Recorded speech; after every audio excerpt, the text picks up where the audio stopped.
공산권 옆 나라들이 잘 살까에 대한 역사적인 얘기를 조금 해볼까 합니다. 이거를 왜 준비를 했냐면 일단 미국이 엄청나잖아요. 지금 일자리 시장도 엄청나고 GDP도 또 이번에 4분기에 3.3% 성장을 했습니다. 그러는 와중에 애틀랜타 연은에서는 다음 분기에 미국 GDP가 얼마나 성장을 할까를 예상해가지고 자기들이 운영하는 GDP Now라는 사이트에 업로드를 하는데 지금 예상치로는 또 미국 성장이 4.2%가 나올 것 같대요. 1분기에도. 근데 뭐 지금은 어제 새벽에, 그러니까 어제에서 오늘로 넘어오는 새벽에 이제 다시 3.5%로 좀 조정을 하기는 했는데 어쨌든 간에 이제 요 정도로 1분기에도 성장을 되게 잘할 것 같다라고 얘기를 한다는 거예요. 그러니까 이렇게 잘 나가는 미국이 자 어떻게 이렇게 잘 나가냐 하면서도 이렇게 잘 나가는 미국이기 때문에 지금 공산권 옆 나라들이 잘 살게 만들어준 것도 사실상 미국이다라는 얘기를 하기 위해서 요거를 조금 준비를 했습니다.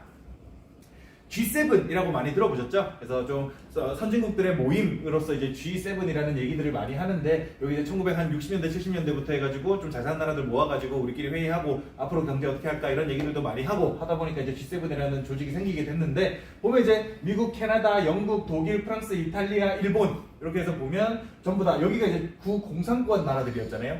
이 공산권 나라들 바로 옆이 아닌 나라는 미국이랑 캐나다밖에 없고 나머지는 전부 다 공산권의 옆 나라들이 있습니다. 근데 왜 어떻게 여기 있는 나라들이 좀 잘 살아질까에 대해서 얘기를 좀 드려야 되는데요.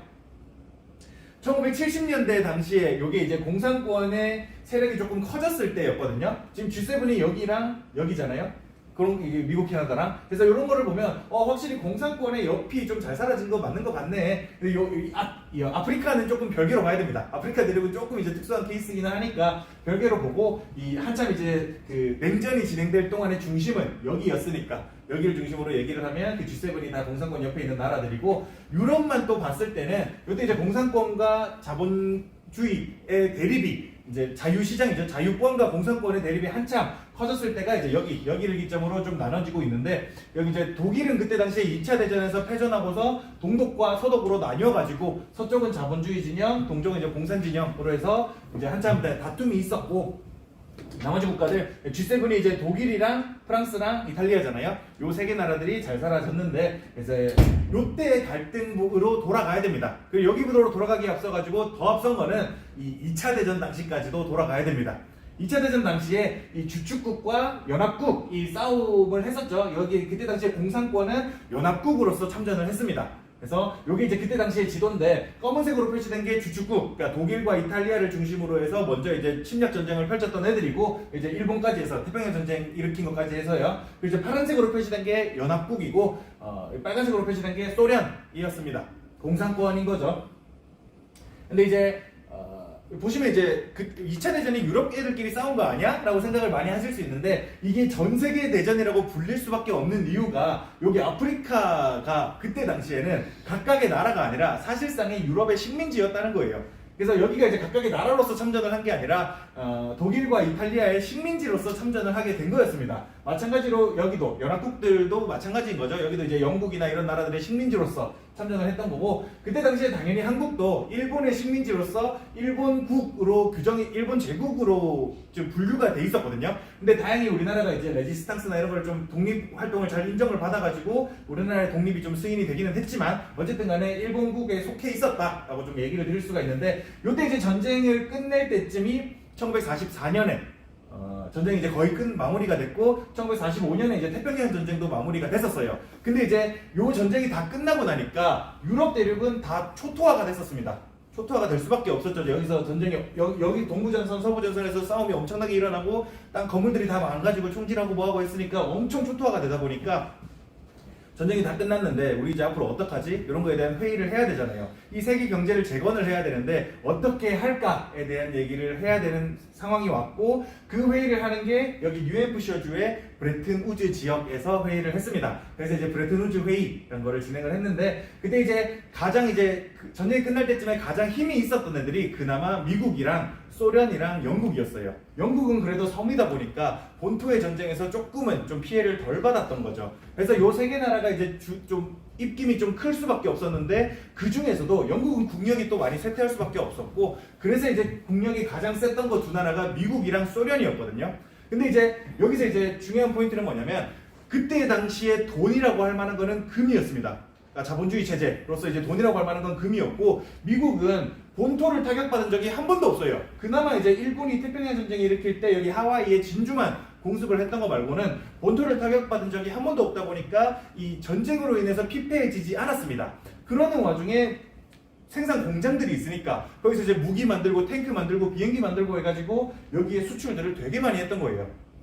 그러다 보니까 전 세계 금의 70%가 미국에 갈 수밖에 없었던 상황이 오게 됐습니다. 그러다 보니까 당연히 이 전쟁 끝나고서 경제 어떻게 할 거냐에 대한 회의도 미국에서 진행할 수밖에 없었고, 그 미국에서 진행하는 과정에서 가장 입김이 강한 게 이 미국과, 그리고 이제 본토로 침략을 그나마 덜 당했던 영국과, 그리고 그 와중에도 강한 힘을 가지고 있었던 소련, 이 넓은 땅덩이에서 이 동부전선에서 피해를 엄청 봤거든요. 엄청 봤음에도 불구하고 힘이 여전히 막강했습니다. 막강하다 보니까 그 셋이서 회의를 하고 있는데, 근데 이제 우리는 다 알잖아요. 미국과 소련의 체제가 정반대의 체제라는 걸 다 알고 있잖아요. 미국은 자본을 중심으로 해서 개인의 욕심을 존중하고, 개인이 스스로 필요하다면 스스로 분배해서 뭐 스스로 성장하고, 이런 것들에 대해서 존중을 합니다. 근데 소련은 생각이 많이 다르잖아요. 국가가 중심으로 해가지고 개인보다는 우리 집단 농장 해가지고 필요에 의해서 분배해야 된다라고 얘기를 하는 애들이었습니다. 그러니까 그게 이제 공산주의인 거잖아요. 그리고 그때 당시에 지식인들 입장에서는 지금이야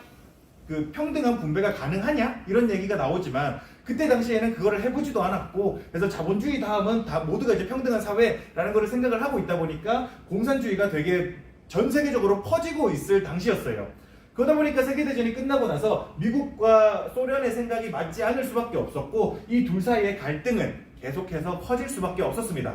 서로가 이제 그거 아니야, 우리 체제가 좋아, 이런 생각들을 할 수밖에 없었고, 그게 이제 2년 동안 지속되다가 이 해리 트루먼 대통령이 1947년에 45년에 전쟁이 끝났잖아요. 그러다 둘이서 갈등을 계속하다가 47년에 우리 이제 세계 경제를 재건하는데 우리 체제를 어떻게 하는 게 좋을까를 갈등하는 과정에서 트루먼 대통령이 우리는 자본주의를 지향하는 국가에 최선의 지원을 다하겠다라는 트루먼 독트린을 발표를 한 거예요. 그래서 요 트루먼 독트린 이후로 이제 공산권과 자본권과 자유진영 간에 이제 확실한 전쟁이라고 할지 모르겠는데 그 갈등이 확실히 그어졌다라고 얘기를 많이 하고 있습니다. 그게 이제 트루먼 독트린이고 1947년부터 그 냉전이 사실상 시작됐다라고 보게 되는 거죠. 근데 이제 아무래도 그때 당시에 공산주의라는 게 되게 매력적인 이념이다 보니까 공산주의를 했던 국가들이 점점 확대가 많이 됐었습니다. 그래서 1978년 공산주의가 가장 커졌을 당시에는 요 진한 빨간색으로 된 게 완전한 커뮤니즘을 하는 거고, 그리고 이제 빨간색으로 된 게 그래도 이제 사회주의 정당들이 좀 그 정치권에서 어느 정도 세력을 많이 얻게 되는 시기였거든요. 그래서 지금도 유럽, 독일도 그렇고 프랑스도 그렇고 사회주의 정당이 있긴 있습니다.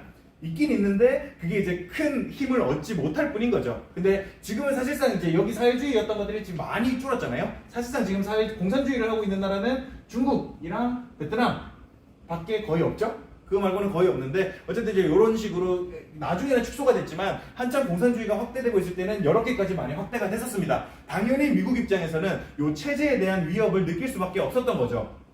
요게 이제 최대로 확대됐을 때지만, 확대되는 과정 속에서 미국이 위협을 크게 느끼고서 걔네들이 이제 생각을 한 거예요. 아, 이제 공산권이 너무 이렇게 퍼지니까 안 되겠다. 우리 자본주의 체제를 더 확장시키기 위해서 우리도 우리만의 방법을 펼쳐야겠다라고 얘기를 했던 게 이 마셜 플랜입니다.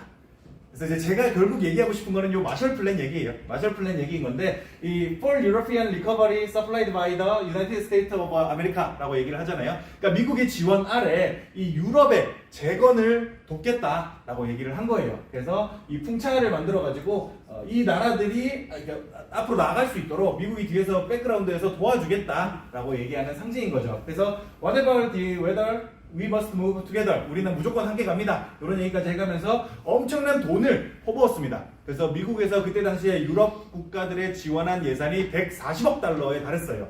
그러니까 엄청나게 많은 돈들이 유럽으로 들어간 거죠. 그 덕분에 이제 유럽은 빠른 속도로 재건될 수가 있었고, 지금의 G7에 이를 수도 있었던 거죠. 그 마셜 플랜이라는 건 별개지만, 일본 또한 그때 이제 그 전쟁에 패전하고 나서 미국의 체제에 완전히 따라가겠다고 수능을 잘했어요. 수능을 잘하다 보니까 미국의 원조가 일본에도 엄청나게 많이 갔습니다. 마셜 플랜으로 간 것만 140억 불이고 일본에도 50억 불 이상의 자금이 엄청나게 많이 투입이 됐고 그거에 따라서 여기 작은 나라인 우리나라에도 꽤나 많은 돈이 미국의 원조가 많이 들어올 수가 있었던 겁니다.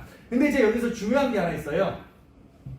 국가의 발전 양상을 보면요. 일단 초기 농업 국가로 시작을 합니다. 농업 짓고 이제 좀 더 이제 잘 살아지면 이제 목축업도 이제 성장을 하는데 그러다가 이제 좀 더 잘 살아지면 중기 경공업 국가로 발전을 합니다. 경공업이라고 하면 이제 미싱지라는 그런 것들이죠. 가죽 산업, 털 가지고 뭘 하는 거 그런 산업들이고 그 경공업 국가 우리나라가 딱 60년대가 딱 그럴 때였어요. 그래서 이제 쥐 가죽 가지고 코리안 밍크 이렇게 해서 이제 한참 수출을 많이 했던 게 쥐 가죽으로 밍크를 만들어 가지고 이렇게 팔았던 건데 이게 60년대입니다. 그래서 한참 그랬었고 그 다음으로 발전하는 게 중화학공업입니다. 중화학공업을 발전시켜야 되는데 문제는 뭐냐면 여기서 여기로 넘어가는 단계가 자본 집약이 엄청나게 많이 필요하다는 거예요. 자본 집약이 많이 필요하다는 게 뭐냐면 그러니까 중화학공업이 이제 정유, 제철, 반도체도 포함인 거고요. 그리고 이제 자동차, 이런 것들, 조선 이런 것들을 얘기하는 건데 일단은 돈이 엄청나게 많이 드는 것들이잖아요. 그러니까 일단은 그걸 만들기 위해서도 엄청난 설비 투자가 필요합니다. 그 설비 투자가 필요하다는 것 자체가 자본 집약이 되게 많이 필요하다는 거거든요. 그러니까 정유 설비 하나 짓는 데만도 몇 조 원 단위의 돈이 들게 되니까 그래서 그런 것들을 짓는데 엄청 많은 돈이 드는데 그럴 돈이 없어요. 경공업 해가지고 돈 벌어가지고 어느 세월에 벌어서 이거를 합니까? 여기서 이제 중요한 포인트죠. 미국이 엄청난 140억 불의 돈을 유럽에 지원하고 일본에 들어간 몇십억 불의 돈 그리고 우리나라에 들어간 50억 불의 돈 이런 것들을 요 중화공업 투자에 엄청나게 많이 쏟아 부었던 겁니다. 지금 G7 국가들이 될 수 있었던 것들은요. 그래서 그 돈의 자본 집약을 엄청 한 덕분에 중화공업이 발전할 수가 있었고 그 이제 공장을 짓고 뭘 만들고 제품을 생산해서 수출을 하고 뭘 하는 과정 속에서 요 나라들이 발전을 할 수가 있었다는 거죠. 근데 이제 여기서 또 중요한 포인트는 뭐냐? 결국 그게 뭐였다? 달러였다는 거죠. 그리고 달러를 팔았다는 거, 그러니까 미국이 달러를 여기에 지원했다는 거는 요 달러 패권이 좀 더 견고해졌다는 뜻이 되기도 합니다. 그래서 사실 요 시스템에서 미국도 이득을 보고 그러니까 G7 국가들이 될 수 있었던 나라들도 공산권에 맞서서 이득을 볼 수 있었던 시스템이었다는 거죠. 그리고 이제 사실 마셜 플랜을 진행하는 과정에서도 그 마셜 플랜을 할 때 공산권 국가도 포함이야. 근데 니네도 자본주의 하에서 그거를 해야 돼 라고 얘기를 했다 보니까 공산권이 그거에 대한 체제의 반감을 느꼈고 그래서 이제 우리는 지원 안 받을란다 우리끼리 할란다 라고 해서 자기들끼리 또 만든 게 바르샤바 조약 기구였었거든요. 근데 결국은 자본주의 진영이 이겼고 그걸 이제 군사적으로 목표로 만든 게 이제 나토잖아요. 북대서양 조약 기구라고 해서 그래서 그게 지금까지 이어져 오고 있다 라고 말씀을 좀 드릴 수가 있겠습니다. 그리고 그 다음에 이제 후기 서비스업 국가로 발전을 해야 되는데 지금 완벽히 명실공히 서비스업 국가로 발전을 했다라고 말할 수 있는 나라는 미국밖에 없습니다. 그리고 우리나라도 지금 후기 서비스업 국가로 발전을 하고 있는 단계인 게 뭐냐면 우리 BTS 형님들이랑 그리고 이 블랙핑크 누님들 이런 분들이 이제 글로벌리 먹히고 있잖아요. 그래도 국뽕을 떠나서 진짜 먹히고 있다는 것 같아요. 그러니까 그것 자체가 이제 후기 서비스업으로 발전해 나가는 과정이라고 보는 거거든요. 그리고 이제 BTS나 블랙핑크가 갑자기 뿅 나타난 것도 아닙니다. 그 전에 싸이가 있었고 그 전에 이제 더 처음으로 넘어가면 이제 박세리, 박찬호 이런 사람들이 있었다는 거죠. 그 사람들이 있었던 것도 이제 우리나라도 이제 스포츠 스타로 시작해가지고 연예계로 이렇게 확장이 될 수가 있었던 거거든요. 그래서 사실 스포츠 스타가 태어나기 위한 것도 사실 88년 올림픽이 제일 좀 시작이었다라고 저는 개인적으로 보고 있습니다. 그래서 어쨌든 간에 우리는 문화를 계속해서 발전시키고 있고 잘만 된다면 이 후기 서비스업 국가로 잘 발전할 수도 있지 않을까라는 개인적인 생각을 조금 가지고 있습니다. 그래서 정리를 좀 드리자면요. 미국이 이미 큰 규모임에도 눈부신 GDP 성장과 일자리 증가는 그저 경이로울 따름입니다. 근데 이제 현재 미국으로 성장해오는 과정의 시작은 단연코 두 차례 세계대전이었고요. 세계대전을 통해서 전 세계의 금이 미국으로 갔고 미국은 그 압도적인 돈으로 다른 국가들을 체제에 편입할 수가 있었습니다. 돈 지원해주고 니네 중화공업 투자해 뭐하고 이렇게 하면서요. 그 과정에서 다른 체제를 추구하는 국가들 간의 긴 시간 긴장을 조성하기도 했어요. 그게 이제 냉전이죠. 콜드워. 조성했지만 결과적으로 체제의 승리를 했고요. 체제에 편입된 국가들 또한 엄청난 이득을 받고 그러니까 공장 짓고 뭐하고 하면서 일자리도 많이 늘어났고 그러면서 이제 나라가 잘 살아지고 했다는 거죠. 독일, 일본, 영국 이런 거 다 제조업 한참 잘했던 나라들이잖아요. 미국은 그로 인해서 더 큰 이득을 받습니다. 결국 자본주의 체제에서 근데 문제는 자본주의 체제에서 가장 부가가치가 높은 산업은 이 후기 서비스업이라는 거예요. 그래서 미국은 서비스를 수출하고 미국의 지원을 받은 국가는 공산품을 수출하는 국가로 성장을 했습니다. 그래서 여기서 이제 요